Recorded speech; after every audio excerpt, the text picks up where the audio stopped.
Erin was in trouble. She had no money, no job, no husband, and 3 young children. Life is difficult when you are a single mother. But Erin loved her young family, and she wanted to make their lives happy and comfortable. Day after day, she read the local newspapers and called for jobs. But every phone call and every interview was unsuccessful. It was time to try something new. Erin visited her lawyer, Ed Masry. "I'm smart, I'm hardworking, and I'll do anything," she told him. "Please give me a job." It was a strange way to find a job, but Erin did what she had to do. She wanted to be a good person and a good mother. Erin was not like the other office workers. She did not always speak politely, she did not wear dark suits, and she gave her opinions fearlessly. She worked hard, organizing papers into piles and boxes every day. But the work was too boring for a smart woman like Erin. Soon she started reading some of the letters in lawyers' papers to make her days more interesting. Erin was a careful worker, and she wanted to do her job well. One day she found some people's health papers in the same box as their house papers. This was unusual. "Why are these together?" she thought. "Maybe there's a mistake." She started looking at the big box of papers, 1 page at a time. It seemed that a large electricity company, Pacific Gas and Electric Company, PG&E, wanted to buy hundreds of houses in the small town of Hinckley, close to their electricity station. But why? More importantly, why were the homeowners' health papers in the same boxes? It was a mystery. Erin could not sleep that night. She was worried. Did PG&E want to hide something? Were the people of Hinckley safe? Erin was already a busy woman with her own problems. She had little time to worry about other people. But deep inside, Erin felt that something was wrong. Could she solve the mystery? She needed more information. The next day, she spoke to her boss, Ed. With his help, Erin started looking more closely at the papers. Erin discovered more and more strange papers in the Hinckley box. She realized that there was a serious problem. She loved her family, and she wanted to spend more time with them. She wanted to see her children grow up. But people in Hinckley were very sick, and only Erin knew about it. She wanted to help. So she bravely decided to solve the Hinckley mystery alone. Erin visited people in Hinckley and spoke to them about PG&E, their houses, and their health. She wanted to find the true story. Erin was not a lawyer. She was friendly and interesting, and the people of Hinckley liked talking to her.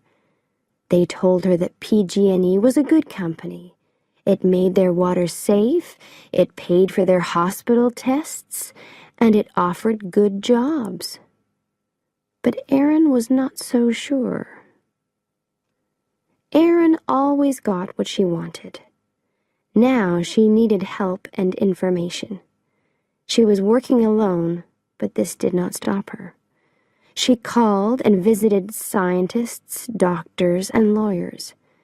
She talked to anyone who could help her, and every day she worked hard.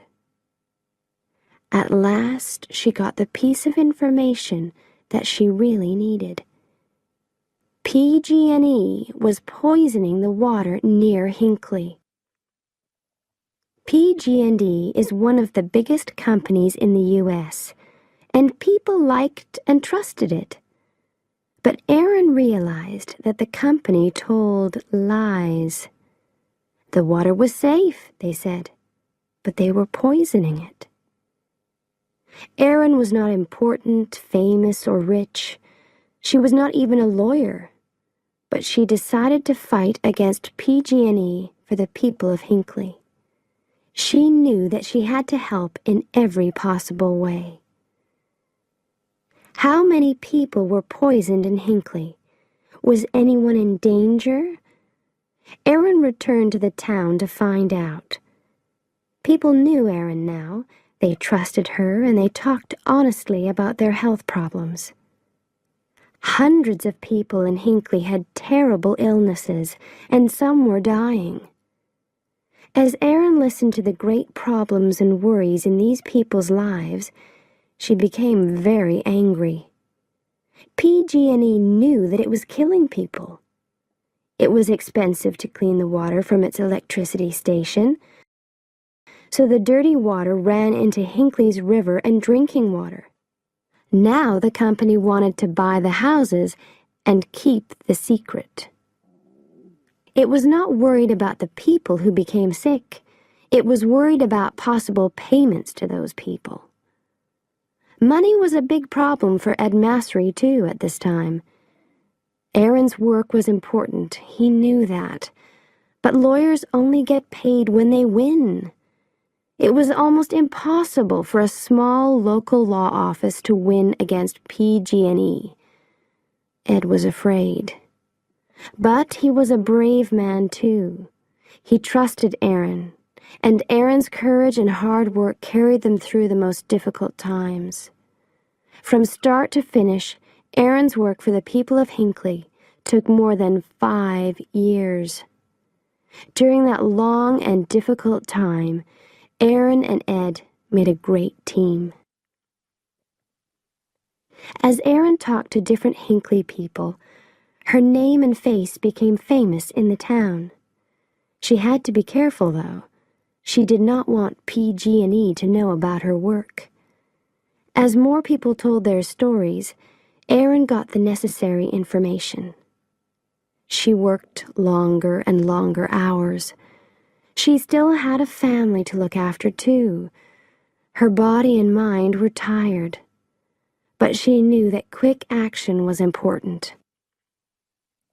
Finally, it was time to fight PG&E. Erin and Ed sent 634 notices for lawsuits from their small office to the large, expensive offices of PG&E. It was brave, but was it crazy? PG&E was a dangerous enemy. Was this the end for Ed's company? When PG&E received the notices for the lawsuits, its lawyers immediately realized the danger. The sick people of Hinckley wanted a lot of money from the company. More lawyers were brought in on both sides. The lawsuits were too big for Erin and Ed alone. But Erin continued to work on them. The Hinckley people were her friends now. She truly loved them, and she knew more about their lives and problems than anyone. So Erin, Ed, and the lawyers from other companies worked together to do their best for the people of Hinckley. After months of hard work, important lawyers in expensive clothes filled a small courtroom. PG&E bosses sat quietly in their chairs, trying not to look worried. Erin was nervous and excited. She thought about her friends in Hinckley, and she remembered the long years behind her. As the judge spoke his final words, she listened silently.